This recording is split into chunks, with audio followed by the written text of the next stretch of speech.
ମାଟିରେ ଥଇଲା ପାଦ ସରଗର ପରି ସେ ପରିଟି ହେଲା ଆଜି ସପନର ସାରି ହାୟ ହାୟ ରେ ଉପରବାଲା ତୋରି ଡୋରି ଲାଗି ତ ଗଲା হায় হায় রে উপরবালা তোরি ডোরি লাগি তো গলা যুগ যুগর এই মিলন মধু মিলন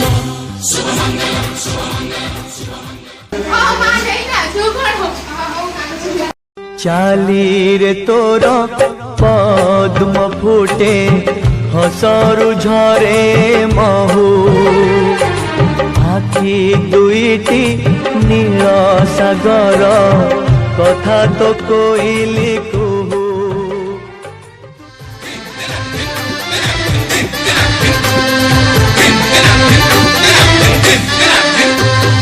जिए जहाँ पाई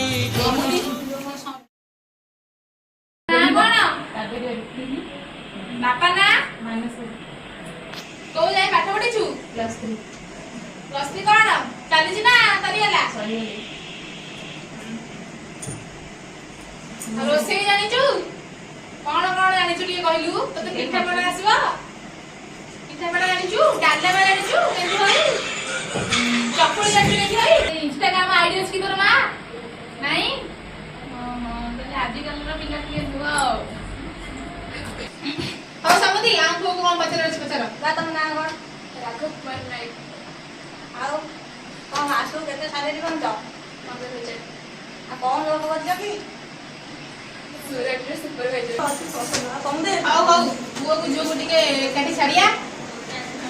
ଗପ ସପ ହୁଆ। ସୁରଟ କଣ କହୁଛ ପାଖକୁ ଆସିଲ?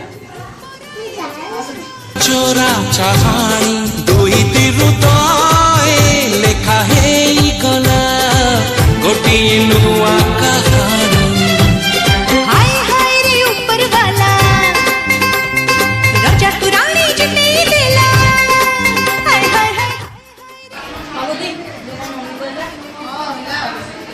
ଆଉ ଗପନ ଭାଇ ସେଠି କଥା ହେଇନାହାନ୍ତି ଆମର ତ ଗରିବ ଲୋକ କିଛି ଦେଇପାରିବେନି କହିକି ଖଣ୍ଡେ ଜେନା ବୁଦ୍ଧି ଦେବି ଆମର କିଛି ଦରକାର ନାହିଁ। ଆମର ତ ଝୁଅ ଟିକେ ଦରକାର ଆଉ କିଛି ଦରକାର ନାହିଁ। ଆଉ ସମୁଦ୍ରୀ କଳି ଫଳି କରିବେନି ତମ ଝୁଅ ଆମ ଝୁଅ ହେଇକି ରହିବ।